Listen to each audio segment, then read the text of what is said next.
Ficções botânicas.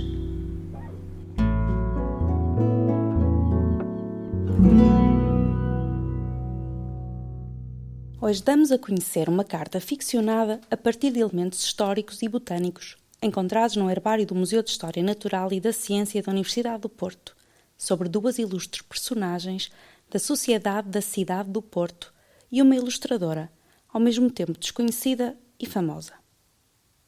Duas destas personagens são professores universitários bem conhecidos.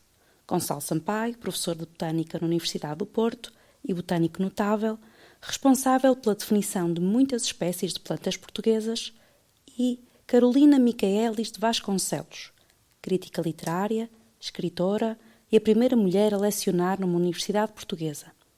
Uma amante inequívoca do ar livre e da natureza que marcou profundamente a vida científica, artística e cultural da sociedade do seu tempo.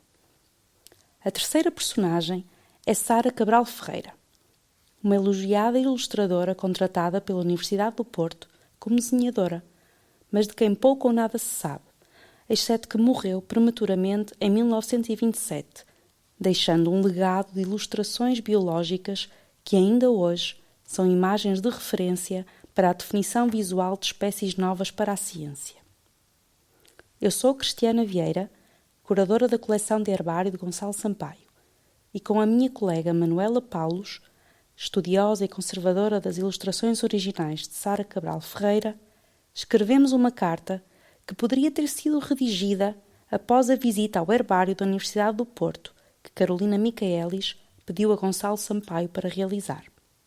Nesta visita, Carolina Micaelis conheceu a única espécie do género Drosophilum e da família Drosophilaceae, uma planta carnívora endémica da Península Ibérica e do norte de Marrocos, Drosophilum lusitanicum. Esta é uma planta vulnerável na lista vermelha das plantas vasculares de Portugal, um património natural e único dos nossos matos, pinhais e bosques perennifólios em locais secos e com substratos ácidos. Acompanhe-nos neste momento, que existiu pelo menos na nossa imaginação. De Carolina Micaelis de Vasconcelos, Rua de Setúfeita, Porto.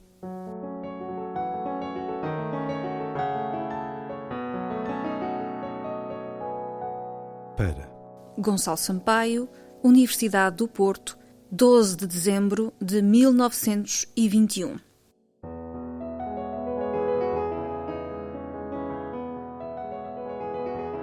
Excelentíssimo Senhor, venho por esta carta agradecer-lhe a amabilíssima gentileza que me prestou ontem ao receber-me no herbário da Faculdade de Ciências da Universidade do Porto. Após um amigo me ter questionado sobre a potencial utilidade da planta insectívora portuguesa, a erva pinheiro orvalhada, pesquisei a literatura do ilustre Charles Darwin e descobri que este já havia descrito esta espécie na sua obra sobre plantas que se nutrem de insetos. Isto porque o nosso colega naturalista e conterrâneo William Chester Tait, da feitoria inglesa da cidade do Porto, já tinha enviado plantas portuguesas representantes deste singular detalhe natural. Darwin relata até o uso destas plantas penduradas nas paredes das casas na zona de São Pedro da Cova, na tentativa de capturar insetos. Imagine a coincidência. Por tudo isto pensei tratar-se de uma planta de grandes dimensões. Terei talvez sido influenciada pelos mundos fantásticos das fábulas dos meus compatriotas, os irmãos Grimm. Imaginei logo esta planta enorme e capaz de um apetite insaciável, quiçá por homens, como no folclore literário.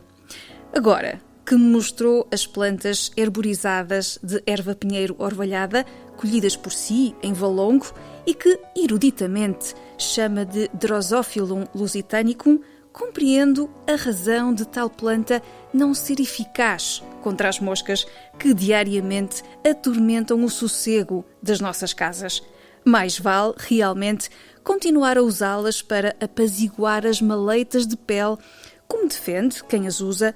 De facto, quem não sabe só vê bem o que lhe fica perto.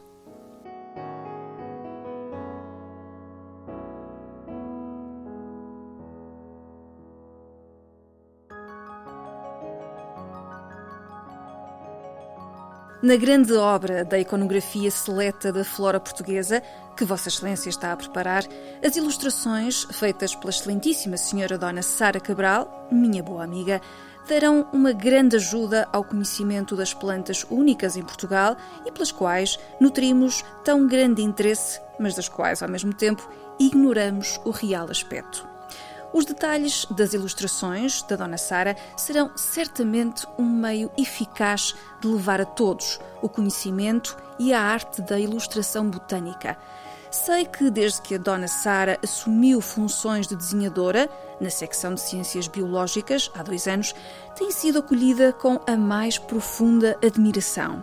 Ela confidenciou-me o empenho em realizar todas as estampas que Vossa Excelência e o Dr. Augusto Nobre lhe pedem, e sei que este trabalho a traz extremamente motivada, o que me leva a um outro assunto para o qual peço desde já a sua mais discreta atenção. Na minha última visita à casa da Dona Sara, fiquei bastante preocupada com o seu estado de saúde, desde que veio para casa repousar do último acesso de tosse, que o seu ânimo não mais se recuperou. Achei-a triste. Creio que os dias longos e solarengos lhe fazem ainda mais falta do que a todos nós. As sequelas da doença que atingiu a Dona Sara nos últimos meses debilitaram ainda mais a sua frágil estrutura. E penso que ninguém ousaria recomendar-lhe que saia de casa ou que se desloque tão cedo no apinhado carro elétrico desde a sua casa até à Faculdade de Ciências. Peço-lhe desculpa pela minha amiga e transmito-lhe o recado que ela me solicitou, que tem trabalhado sempre que a saúde lhe permite nas estampas de animais e plantas que trouxe para sombrear em casa, e peço-lhe ainda o favor de transmitir este mesmo recado também ao seu colega, professor Augusto Nobre.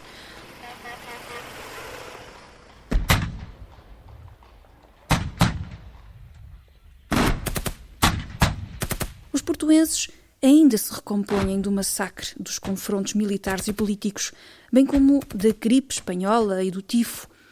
O nosso caminho diário, na Rua de Estufeita, continua vazio de gente.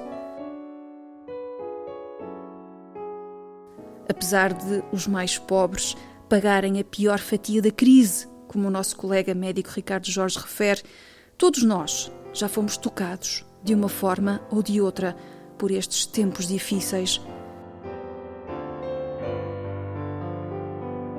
Sei que o Dr. Gonçalo Sampaio partilha a dor da perda de entes queridos e que nunca mais se sentiu o mesmo desde que foi acometido pela doença.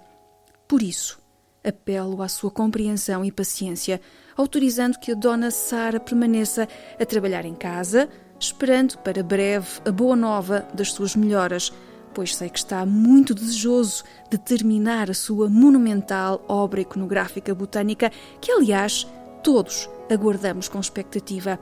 Pedindo desculpa da minha ousadia, sou de Vossa Excelência admiradora muito sincera. Carolina Micaelis de Vasconcelos. Postscriptum. Fiquei a relembrar os detalhes que me confidenciou acerca do seu recente encarceramento no Aljube, por o acharem envolvido no batalhão académico monárquico. Apesar da ignóbil situação em que foi mantido tantos meses, fiquei a admirá-lo ainda mais. Que tenacidade científica a sua, que lhe permitiu, mesmo em cativeiro, escrever a sua obra Epítome da Flora Portuguesa. Será certamente uma referência incontornável para o batalhão de académicos que estudam a botânica.